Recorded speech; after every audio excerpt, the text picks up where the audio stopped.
کہ بھارت کی جانب سے پروپیگنڈے کا سلسلہ، ہیٹریٹ کا سلسلہ، جھوٹ کا سلسلہ، مس انفارمیشن، ڈس انفارمیشن، فیک نیوز کا سلسلہ پاکستان کے حوالے سے جاری ہے.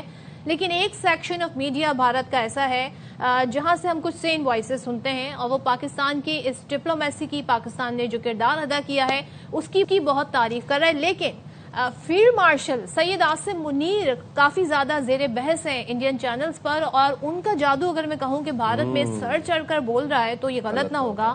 اور نہ چاہتے ہوئے بھی بھارتی میڈیا فیلڈ مارشل کی تعریف کرنے پر مجبور ہو گیا اور اعتراف کر رہا ہے کہ امریکہ اور CIA کو پاک فوج سے بہتر کوئی نہیں سمجھتا. ایک اینکر نے تو یہاں تک بھی بولا کہ ایسا لگتا ہے صدر ٹرمپ اپنے نائب صدر JD وینس کی کم اور عاصم منیر صاحب کی زیادہ سنتے ہیں اور عاصم منیر صاحب سے مشورہ لیتے ہیں. ذرا آپ کو سنواتے ہیں ان کی باتیں، پھر اس پہ ڈسکشن کو کنٹینیو کرتے ہیں. فیلڈ مارشل بہت اچھا کام کر رہے ہیں، یہ ٹرمپ نے کہا. مطلب بھائی ٹرمپ کا بھروسہ شاید نیٹو پر کم اور منیر صاحب پر زیادہ دکھ رہا ہے. 2026 کی سب سے ان ایکسپیکٹڈ جوڑی اگر کوئی ہے تو وہ یہ ہے ٹرمپ اینڈ منیر کی. اس ٹیم کو لیڈ کر رہے ہیں ٹرمپ کے خاصم خاص پاکستان کے field marshal army chief general Asim Munir. وہ عاصم منیر جو ایک ماتر آرمی چیف ہے اس دنیا میں جو ٹرمپ کے ساتھ ناشتہ کرتے ہیں، ٹرمپ کے ساتھ لنچ کرتے ہیں، اور ٹرمپ اس آرمی چیف کو مائی بیسٹ فرینڈ ہے. Great field marshal. He's a great field marshal. میں نے اپنی زندگی میں کبھی دیکھا نہیں کسی آرمی چیف کو دوسرے دیش میں جا کے ڈپلومیسی کرتے ہوئے یا کسی US پریزیڈنٹ کے ساتھ لنچ کرتے ہوئے. عاصم منیر خاص طور پر ٹرمپ جن کو بہت پسند کرتے ہیں. پورے سب کانٹیننٹ میں ایک آرمی ہے جس کو پتا ہے کہ CIA اور امریکہ کے ساتھ کیسے ڈیل کرنا ہے، تو پاکستانی آرمی ہے. اگر وہ کوئی پازیٹیو چیز اگر کر رہے ہیں جس سے اس پورے علاقے کا کچھ فائدہ ہو سکتا ہے، دنیا کا فائدہ ہو سکتا ہے، تو اس کے بارے میں ہم کو اس کو نیگیٹولی نہیں دیکھنا. JD وینس کے بدلے اب ڈونلڈ ٹرمپ عاصم منیر پر بھروسہ کر رہے ہیں. انہوں نے عاصم منیر کی بہت تعریف کی ہے، شہباز شریف کی بہت تعریف کی ہے، اور ان کا یہ کہنا ہے کہ انہوں نے بہت امپورٹنٹ اور اہم رول نبھایا ہے. بھارت کی ڈپلومیسی کے لیے اور بھارت کے لیے تو مشکل، کیونکہ چین کے ساتھ اس کے پہلے سے سمبند اچھے اور امریکہ کے ساتھ اب ایسے سمبند کی جنرل عاصم منیر ایسا لگ رہا ہے دوست ہو گئے ٹرمپ صاحب کے. ٹرمپ اس بار جب سے آئے ہیں تب سے انہوں نے مودی جی کا پورا بخار اتار دیا ہے. ایک کام تو انہوں نے بھیانک کیا. منیر چھائے ہوئے ہر طرف یونیفارم میں. Field marshal is his status is not only field marshal. Trump loves him, Trump loves him. وہ کیا بات ہے بھائی، ابراہیم الحق صاحب کا گانا ہے نا، شریکنو اگ لگ دی اوئے ہوئے. تو اس طرح بھارت میں آگ لگی ہوئی ہے اس بات کے اوپر کہ پاکستان اتنی اعلیٰ ملٹری ڈپلومیسی کا مظاہرہ کر رہا ہے. الحمدللہ. یہ دیکھ رہے ہیں جو کوششیں کی گئی ہیں، تو فیلڈ مارشل کے حوالے سے یہ کہنا، اور واقعتاً وہ واحد شخصیت ہیں جو ڈونلڈ ٹرمپ صاحب کو سمجھ بھی رہے ہیں اور ان سے بات بھی کر سکتے ہیں، ورنہ ان کو روکنے ڈونلڈ ٹرمپ کو روکنے والا. وہ ایک اینکر بھارتی صحافی کہتا ہے کہ میں نے کبھی اپنی زندگی میں نہیں دیکھا کہ ایک آرمی چیف اتنی آؤٹ اسٹینڈنگ ملٹری ڈپلومیسی کر رہا ہے. اور ٹرمپ نے ایک دفعہ نہیں بارہا یہ بات بولی ہے کہ I love him, he is the best field marshal. And then again Trump کے عشائیہ، وہ جو 2 گھنٹے طویل ایک عشائیہ تھا، ظہرانہ تھا، لنچ اینڈ بریک فاسٹ، یہ حقیقت ہے، یہ فیکچوئل ڈنر ہے، یہ فیکچوئل باتیں ہیں. ہاں، تو یہ تو کسی سے چھپی نہیں ہے باتیں. تو ہم ذرا بھارتی کانگریس کے حوالے سے بھی بتا دیتے ہیں. انہوں نے امریکہ ایران مذاکرات کا جو دوسرا دور ہے اس پر مودی سرکار کو ایک بار پھر سے آڑے ہاتھوں لیا اور یہ کہا جی کہ بھارتی حکومت کے لیے بڑا دھچکا ہے کہ پاکستان میں دوسرا راؤنڈ آف ٹاکس ہونے جا رہا ہے. پتہ نہیں انہیں کیوں یہ مغالطہ تھا کہ نہیں ہو سکتا، لیکن یہ ہونے جا رہا ہے انشاءاللہ. اچھا، کانگریس کی سیکرٹری جنرل کہنا ہے مودی سرکار کے دور میں بھارت کی خارجہ پالیسی ناکام ہو گئی.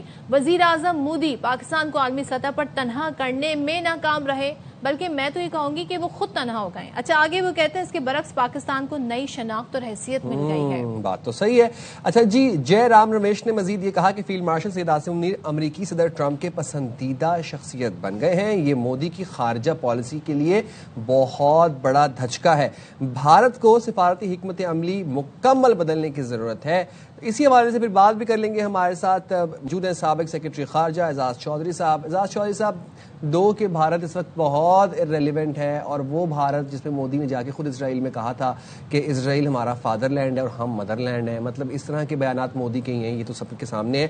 بٹ آپ کو لگتا ہے کہ Bharat India is bleeding diplomatic capital at this point? جی دیکھیں، پاکستان نے جب بھارت میں انہوں نے G20 کی سمٹ ہوسٹ کی اور SCO کی میٹنگ ہوسٹ کی، برکس کی میٹنگ اب دوبارہ ہوسٹ کرنے، ہم نے کبھی نہ حسد کا مظاہرہ کیا، نہ کوئی ان کے اوپر لعنت تان کی. تو آج پاکستان اگر ایک سفارتی ایکٹیویٹی کا محور بنا ہوا ہے، تو اس میں میرا نہیں خیال کہ ان کو